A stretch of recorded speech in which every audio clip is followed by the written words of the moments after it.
हनमना आरोपियों की गिरफ्तारी के लिए किया गया धरना प्रदर्शन। खबर पंच के रीवा जिले के हनमना थाना क्षेत्र के अंतर्गत कैलाशपुर गांव में एक 58 वर्षीय महिला की निर्मम हत्या कर दी गई थी, जिसके विरोध में व्यापारियों एवं अन्य वर्ग के लोगों ने ज्ञापन देकर यह मांग किया था कि जल्द से जल्द सभी आरोपियों की गिरफ्तारी की जाए और न्याय की जांच की जाए। अगर आरोपियों की गिरफ्तारी और न्याय की जांच नहीं की जाती है तो वह धरना प्रदर्शन के लिए बाध्य होंगे, जिसके विरोध में आज सभी लोगों ने हनमना बाजार के सीधी मोड़ पर धरना प्रदर्शन किया गया। इस दौरान मांग की गई है जल्द से जल्द न्यायिक जांच कराकर आरोपियों की गिरफ्तारी की जाए। जहां वैश्य महासम्मेलन के आह्वान पर यह विरोध प्रदर्शन किया गया है। जब मुझे वीडियो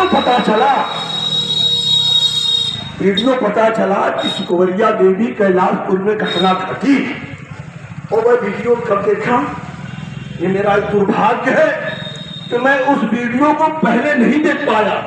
ये मेरा भाग्य है, मैं उसके काम वक्त पर नहीं आया।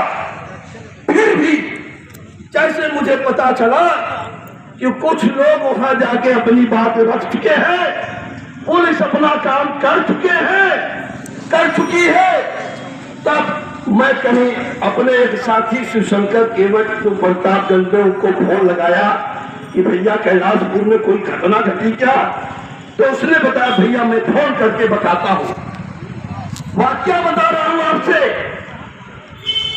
फिर उसने बताया कि बोले पता लगा के कि हनमना हॉस्पिटल में 4 बजे से डेड बॉडी पड़ी है और वो डेड बॉडी ये उनके देवर, उनके लड़के जो आज लूटा लेके अपने घर में है, वो जब मैं इनके पास पहुंचा, हमारे मित्र चनिया सहयोगी, मैं उनको भी आभार व्यक्त करता हूं, प्रमोद जी को, कहाँ गई हो, वो हमको रास्ते में मिल गए। मैं अकेला भागा, रास्ते में मिल गए, मैं कहा भैया आप आओ मेरे साथ, कुछ विशेष बात है। फिर मैं जब गया हॉस्पिटल में, चीड़ घर में उनका लाश पड़ी थी, उस माता की लाश पड़ी थी, डेड बॉडी पड़ी थी, और उस बॉडी को देखने के पर्याप्त समझ लीजिए कि मैं अपना आपा खो चुका था।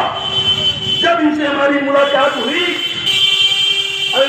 वो वहां के लड़के से बात हुई, इनके लड़के से जो हमारी बात, उनको बताओ भैया क्या घटना है और किस तरह की घटना घटी।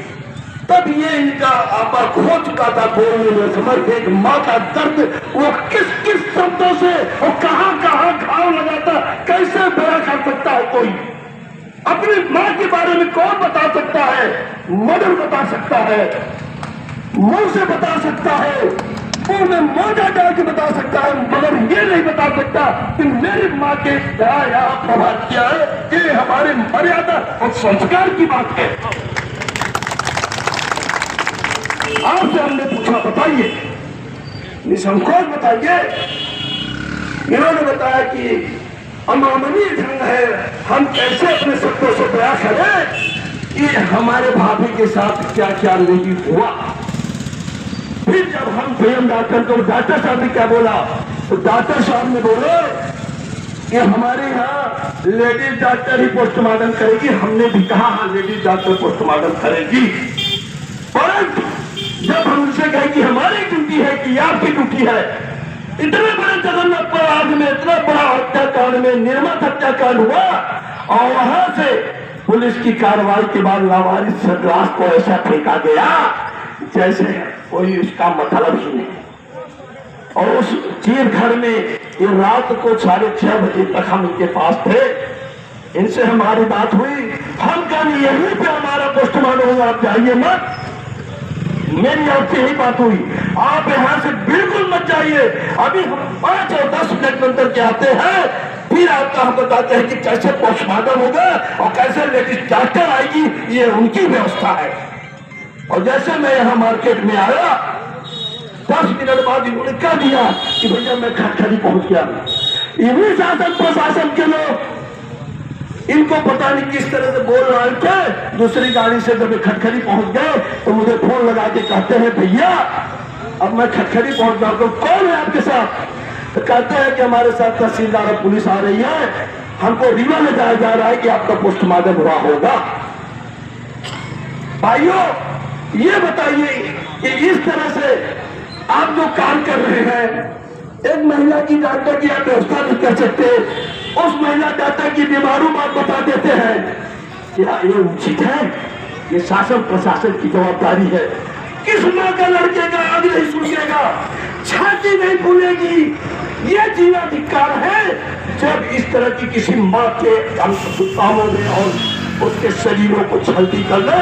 ये जवानी किस काम की? न्याय की लड़ाई लड़ी जा रही है, लेकिन आरोपी पकड़ा गया और जांच पर सवाल खड़े हो रहे हैं, ये क्या है?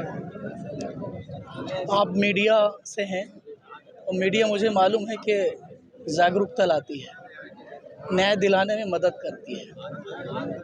आप भी हनुमाना के हैं और मैं आपके माध्यम से यहाँ की शासन प्रशासन से पूछना चाहता हूँ कि अपराधी जो पकड़ा गया है एक नाबालिग लड़का है, वो नाबालिग लड़का एक 58 साल की महिला के साथ बलात्कार भी कर लेगा और नीचे से ले जाकर ऊपर बांधेगा भी, जियाई तार, रस्सी, नाक में, मुंह में। ऐसा संभव है? देखने पर ऐसा तो नहीं लग रहा था, बट पुलिस तो एक ही आरोपी बनाई है। पुलिस पे अगर न्याय की होती तो आज ये हनुमाना के नगर वासियों को धरना देने की जरूरत क्या पड़ती, क्योंकि पुलिस न्याय नहीं की है और हम सब न्याय के अपेक्षा में हैं, क्योंकि उन्होंने देशभक्ति जनसेवा की कसम खाई। पहले न्याय की अपेक्षा उन्हीं से करते हैं कि उन अपराधियों को जांच लें। और वो जो वहाँ पे 4 लोग थे, दारू पिए, मुर्गा खाए, उनको पकड़ के छोड़ दिया गया। और ऐसे जघन अपराध में तो क्वेश्चन तो खड़ा होता है। हम लोग अभी आज 9 तारीख है, 6 तारीख को प्रेस महासम्मेलन मध्य प्रदेश के आह्वान पे जिला में हम लोगों ने आईजी कलेक्टर को ज्ञापन दिया। साल भर के अंदर ऐसे कमजोर व्यक्तियों के साथ 7 हत्या हमारे बीच में हो गई और 4 जानलेवा हमला हो गए। पिछले साल यही शैली यादव के थाना प्रभारी के नेतृत्व में रहते हुए सुमित गुप्ता की हत्या हो गई। न्याय मिला? तो आज तक नहीं मिला। और जब ऐसे अपराधी खुलेआम घूमेंगे तो अपराध तो बढ़ेंगे ना। कैसे जनता सुरक्षित रहेगी? और सुरक्षा का जिम्मा इन्होंने ले रखा है, जनता की तरफ से तनख्वाह ये ले रखा है। अगर इनसे सुरक्षा नहीं हो पाती है तो वर्दी से त्याग दे देना चाहिए इनको, क्योंकि जो सुखमनी देवी के साथ बलात्कार हुई है वो एकमात्र शक्ति है जिसके साथ बलात्कार हत्या हुई है। तो हम आपके माध्यम से मांग करते हैं जिला प्रशासन शासन से कि ऐसे थाना प्रभारी को तत्काल निलंबित। हम तो हनुमाना के प्रशासन से तो दंगित रह गए। आज तो मैं देख के, मैं रीवा से आ रहा हूँ, यहाँ की जनता, यहाँ के लोग 11 बजे से बैठे हैं। जब रक्षा की भक्षक बन जाते हैं तो ये कैसा बवाल है? जब 2 साल से हम लोग नहीं चाहते उसको, उन टीआई सब इंस्पेक्टर को, तो क्यों रख रहे हैं? जब जनता नहीं चाहती है कि मैं इसको, इस टीआई को और जो यहाँ के प्रशासन को नहीं चाहती तो हटा दिया जाए, इसमें क्या दिक्कत है? आईजी महोदय, एसपी महोदय से मैं विनती करना चाहता हूँ, इसकी जांचें दूर तक कराई ली जाए, क्योंकि यह आक्रोश अग्रवलोकन में न बदला जाए। इसको मामले को यहीं पर ठंडा कर दिया जाए। जब आपके द्वारा ज्ञापन दिया गया है एडिशनल साहब, उनके द्वारा क्या आश्वासन मिला? अरे तो हमको तो छैला बता के चले गए। हमको तो लग रहा है कि हम लोग को एकदम ऐसे समझ रहे हैं कि लगता कोई वैल्यू नहीं हम लोग की। व्यापारी रोड में बैठा हुआ है। भैया, आज आपका समाज यहाँ धरने पर बैठा है, क्या विषय है, क्या मांग है? देखिए, हमारा समाज ही नहीं, पूरा हनुमाना यहाँ धरने पर बैठा है। रीवा जिले से हमारे बड़े भाई लोग, सभी लोग हमारे सहयोग में यहाँ आए हैं। कैलाशपुर गांव के जो निवासी हैं, कैलाशपुर में सुखवरिया देवी के साथ एक घटना घटित हुई है। सुखवरिया देवी आज हमारे बीच नहीं है। उनके साथ जो घटना घटित हुई है, जिसने घटना कारित की है, उन अपराधियों को सजा दिलाने के लिए हम सभी आज यहाँ इकट्ठा हैं। साथ ही थाना प्रभारी हनुमाना जिनका व्यवहार हनुमना के नगर वासियों के साथ अच्छा नहीं रहता है।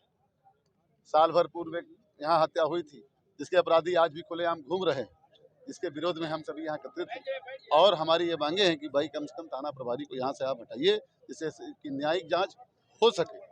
एसडीएम एडिशनल एसपी आए हुए, क्या आश्वासन मिला? एडिशनल एसपी साहब ने कहा 10 मिनट रुकिए, मैं आता हूँ।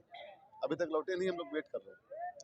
उनके द्वारा तो मौके पर बोला गया था कोई जांच के लिए आप लोगों के द्वारा जो पत्र दिया गया उसके आधार पर उनके द्वारा कोई आश्वासन दिया गया? उस पत्र के द्वारा उन्होंने कहा कि हम जांच समिति बनाएंगे और इसकी जांच कराएंगे। लेकिन हमारा कहना है जब प्रभारी महोदय जो है जिनके रहते जांच प्रभावित हो सकती है, तो उनको मतलब हटाया जाए इस जांच से, और उनको हटा के फिर तो जांच कराया जाए। इसमें क्या गलत है? हमारी मांगे हैं, हम बैठे हैं धरने में। उन्होंने कहा 10 मिनट में आते हैं, उनका 10 मिनट नहीं हुआ, हम बैठे रहेंगे। उनका कहना तो ये भी है कि पहले जांच होगी, अगर जांच में दोषी पाए जाते हैं तब थाना प्रभारी को हटाया जाएगा। पुलिस प्रशासन भाई अपने पुलिस का ही पक्ष लेगा महोदय, ये आप भी जानते हैं। लेकिन हमें न्याय की उम्मीद नहीं है उनसे। कि आपको लगता है कि पक्षपात हो रहा है? हम पक्षपात हो रहा है, पूरी तरह से पक्षपात हो रहा है। आरोपी तो नाबालिग पकड़ा भी गया है शायद। 15 साल का आरोपी 58 साल की महिला साथ दुराचार करेगा, 4 फीट ऊपर सीढ़ी चढ़ा के ले जाएगा, वहाँ अकेले उसका हाथ बांधेगा, अकेले पैर भी बांध लेगा, अकेले हाथ भी बांध लेगा, अकेले मुंह भी बांध लेगा। है संभव? कहना ये है कि और आरोपी है उसके साथ, निश्चित रूप से ये पुलिस बचाव कर रही है। एक आरोपी बनाया, बिल्कुल पूरी तरह से बचाव कर रही है आरोपियों का, जिसके विरोध में हम यहाँ बैठे हैं और बैठे रहेंगे। क्योंकि ये लड़ाई आज हमारे घर में हो रही है, कल आपके घर में भी हो सकती है, उनके घर में भी हो सकती है। अगर आज उन अपराधियों को बढ़ाया दिया जाएगा तो, और हमारे रहते हम लोग बढ़ावा नहीं देंगे। और धरना हमारा जारी है। अगर हमारी न्याय पूरी नहीं होंगी, अगर हमारी मांगे पूरी नहीं होंगी, तो हमारा धरना आज हनुमना में है, कल रीवा में है, परसों प्रदेश में होगा, और एक दिन पूरे देश में यह आंदोलन बनेगा। क्योंकि इतनी बड़ी घटना घटित हुई है महोदय, को सुन लेंगे तो आपकी रूह कांपेगी, जिस तरह से घटना को अंजाम दिया गया है। उन्होंने एसआईटी से जांच की मांग रखी, इसके संबंध में एसआईटी गठित कर दी गई और एसआईटी टीम अब अपने हाथ में इन्वेस्टिगेशन ले रही है। उनकी और कोई मांगे? जो हटाने के लिए बोला गया था, पर बगैर जांच के, और एसआईटी अगर जांच करती है तो गलती पाती तब एक्शन लिया जाएगा। फिर से दोबारा जांच करवाना चाहते हैं? उनकी कुछ क्षमता है जी, उसके आधार पर उन्होंने मांग करी है, तो एसआईटी गठित कर दी गई। जी सर, एक महिला बताएगा, अभी बताया है तो एसआईटी उसके विषय में छानबीन करेगी, जांच करेगी। कि घटना में 3-4 पता चली, 3-4 लोग पकड़े गए। अब जब 3-4 लोग पकड़े गए, कैलाशपुर का विषय है, बन्ना कैलाशपुर हनुमना, हमारे में कोई अंतर। आप जात की लड़ाई की बात कर सकते हैं, पर सुखविंदर सिंह बन्ना ने कभी जात की लड़ाई की बात कभी नहीं करी, सर्वहारावर की बात करी। और जब जहां जरूरत पड़ी है, जिस समाज के लिए चाहे छोटा हो या बड़ा हो, उसके लिए सीना ठोक करके सदैव खड़ा हुआ, कभी वोट की परवाह नहीं किया। कोई व्यक्ति बोले कि वोट की राजनीति, मैं जानता हूं कि अगर आज यहाँ आया हूं तो पीठ पीछे कुछ लोग और यही कहेंगे चलो वोट के कारण आए हैं, वोट की ऐसी की तैसी, वोट जिसको देना होगा उसको देना, मुझसे इससे लेना देना नहीं है, मैं जानता हूं इस बात को। लेकिन जहां जहां जरूरत पड़ी है और संवेदना की बात आती है, एक सामाजिक प्राणी होने के नाते हर समाज के लिए सदैव खड़ा था, सदैव खड़ा हो, सदैव खड़ा हो, ये मैं बताने आया हूँ। लेकिन जिसके साथ हुई थी मैं नहीं बोलता, उस दिन बाद उसके समाज के लोग बोलते हैं कि जिस दिन मेरी बहन बेटी के साथ हुआ था उस दिन कुंज बिहारी तो नहीं बोला था, हम क्यों बोले? इसका फायदा इस घटना में हम सबको एक मनुष्य बन के सोचना है कि केवल मानवता पे प्रहार किया गया है, उस शक्ति पे प्रहार किया गया है जिसको नवरात्रि में हम पूजते हैं, देवी दुर्गा और मां मानते हैं। 58 वर्ष की वो मां जब जाएंगे देखेंगे तब समझ में आता है। वो भाई हमारा जो माँ को घर में छोड़ के गया था पिता की सेवा करने, वो पति जिसके टाके आज तक कटे नहीं है, वो आज आकार कर रहे, वो यहाँ बैठे। आखिर एक यात्रा निकली हुई है नौटंकी की, विकास यात्रा। अरे बेशर्मो, जाके असली विकास कैलाशपुर में देख के आओ, समझ में आएगा कि तुमने कितनी घृणा पैदा कर दी है। मां को मां लोग नहीं समझ रहे हैं, बहन को बहन नहीं समझ रहे हैं, भाई को भाई और बेटे को बेटे नहीं समझ रहे हैं।